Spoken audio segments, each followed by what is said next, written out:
Episode 75 of the State of the Old Republic podcast was originally recorded on April 26th, 2018.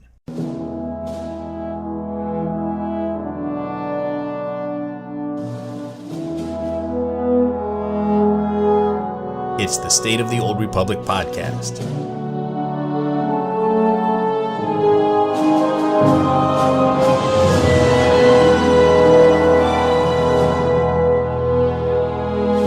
This week, Game Update 5.9 is just a few days away. I'll review everything that's coming, including story, conquest changes, class changes, new augments, and old companions. Also this week, I return to my story project. As Chapter 1 nears completion, all 8 heroes find themselves on Tatooine, where the suns are hot and the sand is coarse and rough and irritating, and it gets everywhere.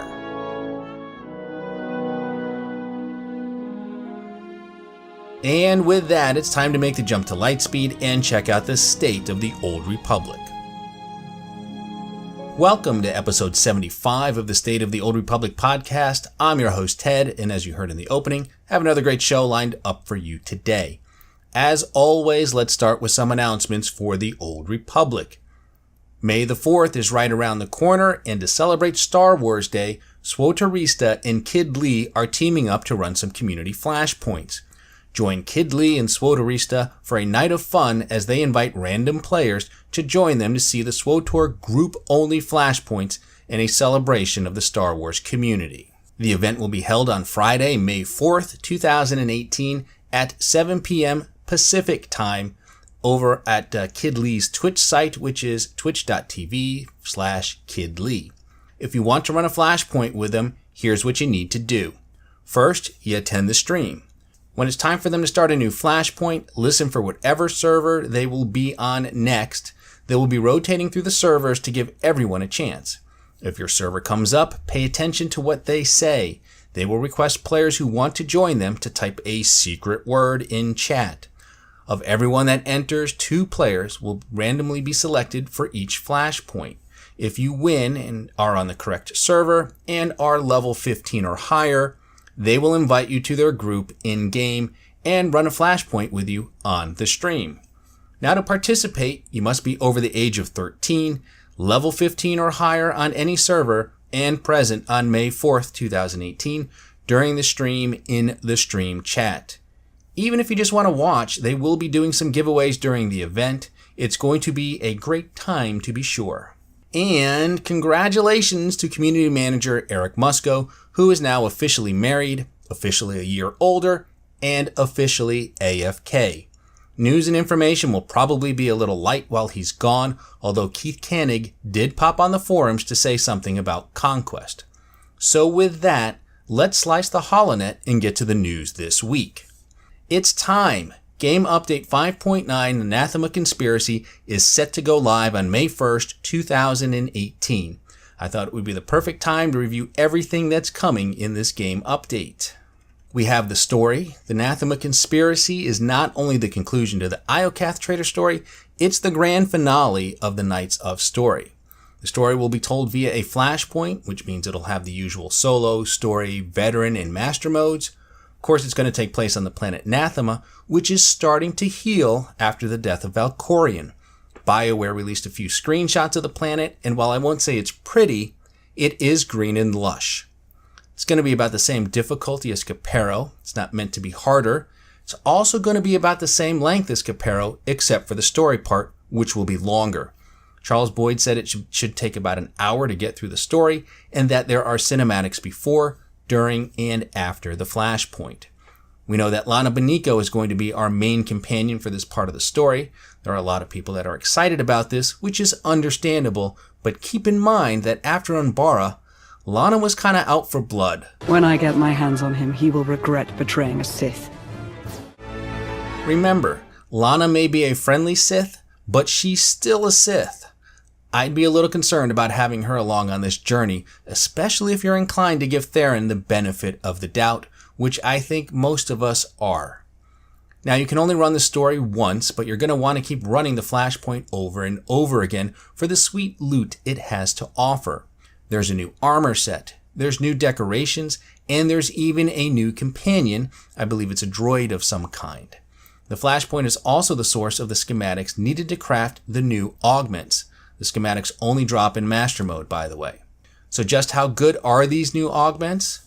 They are item rating 240, and the stat distribution for these augments will mirror the ones which were introduced in game update 5.6 with the Capero flashpoint. They will require the same materials to craft as the ones from Capero, only you'll need more of them. And additionally, you will now be able to obtain these materials from Conquest. Those materials will be rewards for meeting the Conquest point requirements for large and medium yields planets. That's just one of several changes happening to Conquest in 5.9. Other changes include increasing points gains for objectives for repeatable and daily repeatable objectives, an additional buff for GSF, Warzone, and Flashpoint participation objectives. The Play a Flashpoint objective is being changed to Play a Flashpoint or Uprising. The Kill X Enemies daily objective will now be split into 3 objectives: Kill 50, 100, and 150. Additionally, progress on this objective will not reset every day. If you kill 40 enemies, it won't reset back to 0. They are going to introduce a new repeatable daily objective for completing 3 and 5 Activity Finder activities: Flashpoints, Operations, Warzones, Galactic Starfighter Uprisings. They are introducing a new daily repeatable objective to defeat the final boss in an operation. And they are introducing a new repeatable objective for crafting 50 items. This objective gives another path for crafters to earn points and is also a mechanism for characters of any level to participate. And BioWare said that they will monitor the number of items required to craft closely and will make any changes in the future if it is too high or too low. So we saw changes to Conquest in 5.8a and now 5.9. And while no other changes have been announced, that doesn't mean BioWare isn't open to making more changes. Here is what Keith Koenig had to say about future changes to the system. We realize some of you are not happy with the changes we made to Conquest, and the 5.9 adjustments will help.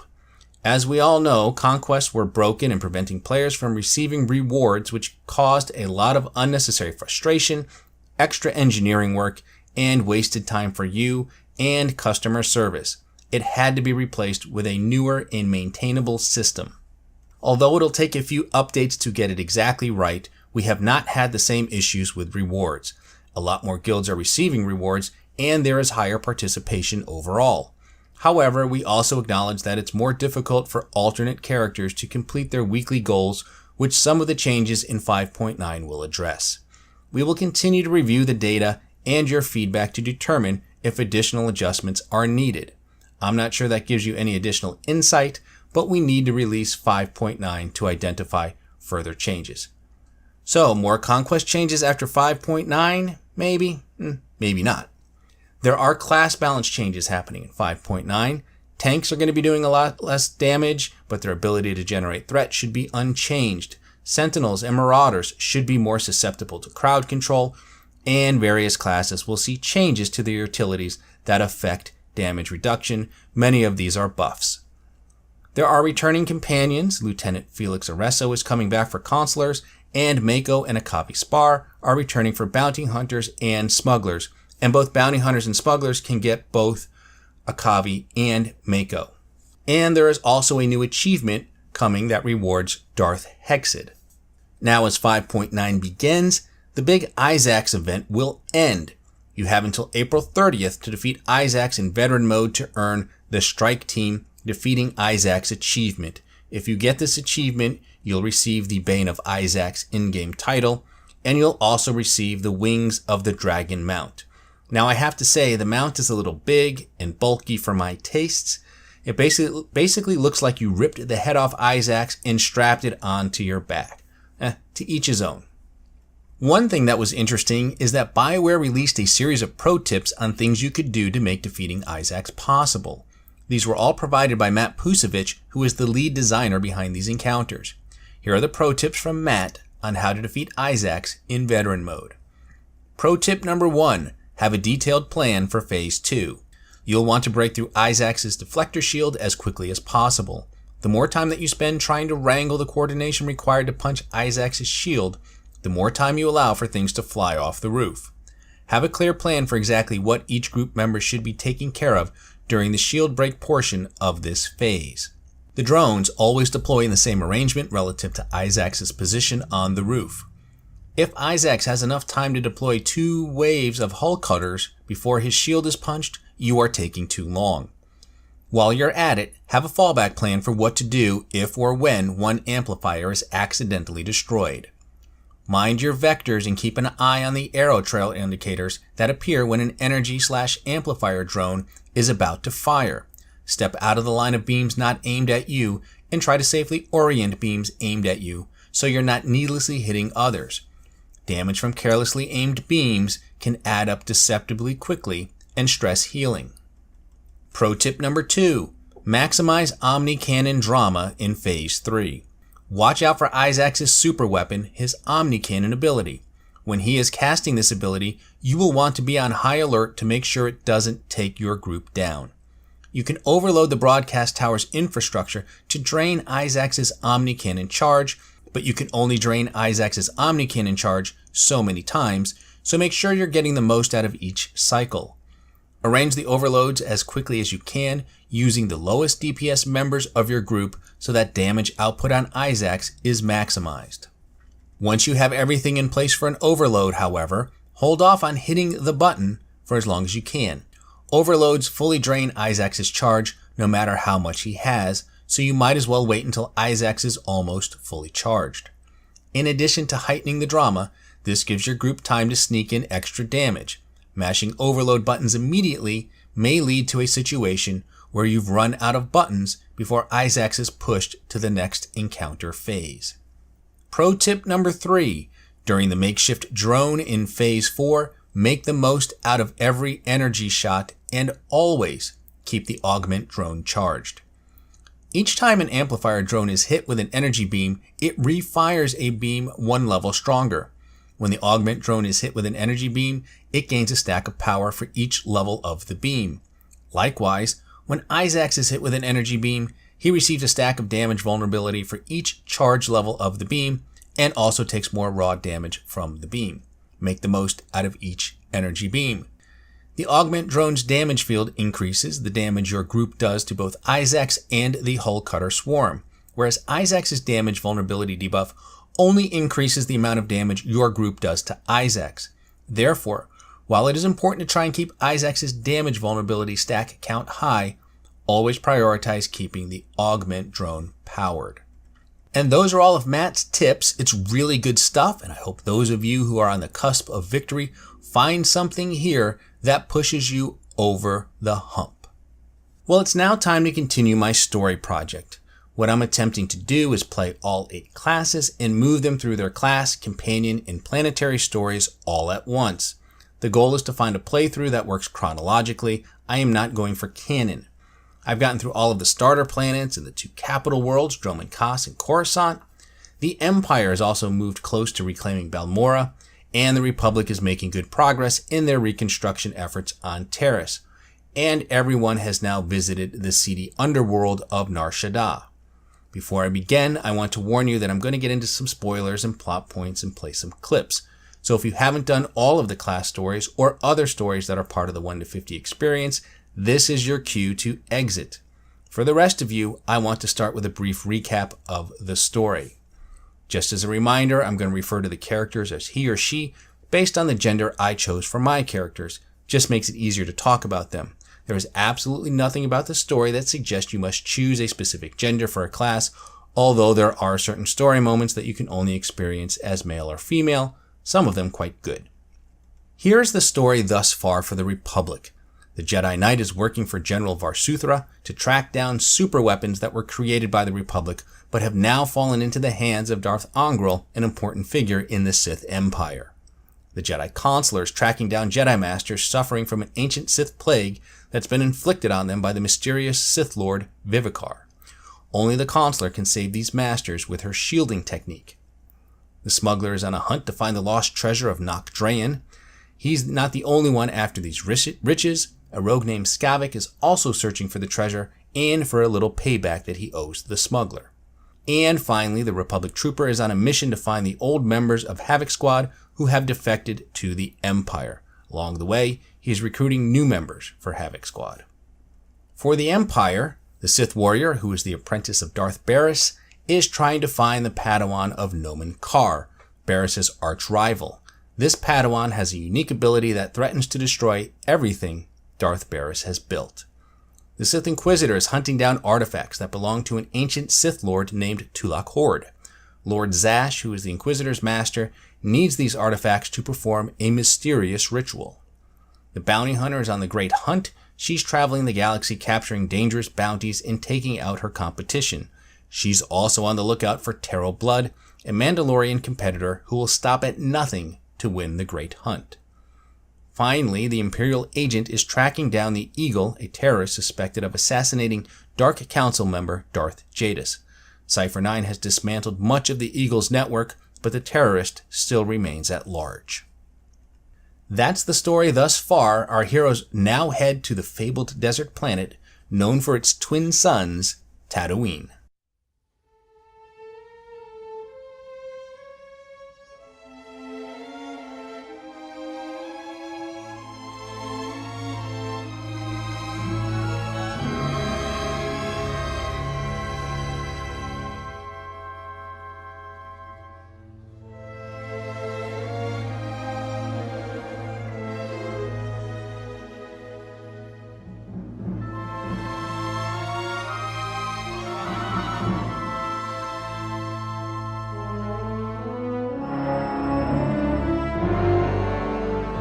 Like all of the other planets that I've been through, there is a recommended play order for Tatooine, and it is Sith Warrior, Jedi Consular, Bounty Hunter, Imperial Agent, Jedi Knight, Smuggler, Sith Inquisitor, and Republic Trooper. And just like many of the previous planets, you can pretty much crumple this up and toss it in the can and go in whatever order you like. This order is mainly based on some dialogue that gets into Tatooine and how unexplored it is. The idea being that as more classes come through, more gets known about this desert world. I don't really buy into it. It's mostly started by a woman that you work with in the Sith Warrior story who is supposed to be an expert guide. Her name is Sharak Breve, and she is one of my least favorite characters. We've had options to kill allies for screwing up a lot less than Sharak does, and yet we don't have the option to kill her off, and that's always bothered me a little bit. This is the final conversation that the Sith Warrior has with her before leaving Tatooine. This is a great lesson. The only barriers that exist are the ones we create in our minds. I will never again assume that I know all there is to know, and I will explore the entirety of the Tatooine desert without reservation. You have learned much from this. I hope Lord Barris knows how fortunate he is to have such a fine champion shepherding his cause. I shall never forget you. I'm going to forget I ever met you. Basically, she's incompetent, and we should question everything she says about this planet. The one thing I forgot, and perhaps didn't think about until now, is that the Republic and Empire have the same planetary story, so you need to pick one character out of the 8 to do it. Doesn't really matter which one, and both stories are really good. The same thing is true on Alderaan as well. One thing I thought was cool is that on the Republic side, one of the missions has you go to the farm of a former Zerka security guard named Gromik Thurston. Here's a little bit of what he has to say about his time with Zerka. I used to be a security guard for Zerka, but they've been gone for years now. They left me alone, and I've stayed by myself. What exactly were your duties at Zerka? I was a security officer at Zerka's Secret Weapons Division 7. I was so proud. Any idea what Zerka was working on? A scientist's project. It was all secret. Zerka never told us what was in that cave. When it all went wrong, I had to lock up the base, leave the others behind. I left the desert and the horrors and went to Anchorhead. What horrors? What happened to the facility? Something attacked us from inside. I don't remember. On the Imperial side of the story, as you get closer to finding Zerka's base, you stumble across this holo recording. The droid's locked onto an underground power signature. Must be an artifact in the Zerka base. We've also found some kind of recorded message. Any idea who it's coming from? Patching it through now. Is this thing working? Blast. Security Officer Gromik here. I'm the last man out. We've been ordered to seal Zerka's Secret Weapons Division 7. The base was compromised. We thought we had the problem contained to the artifact cave, but it didn't last. Okay, sealing the doors now. Anyone who sees this, don't come in. You don't want to. You really don't want to. That, of course, is the younger Gromik Thurston, which I thought was pretty darn cool. And other than that, I don't have much else to say on Tatooine. Play the characters in whatever order you want, and you'll be fine. Well, next up is Alderaan and the end of Chapter 1.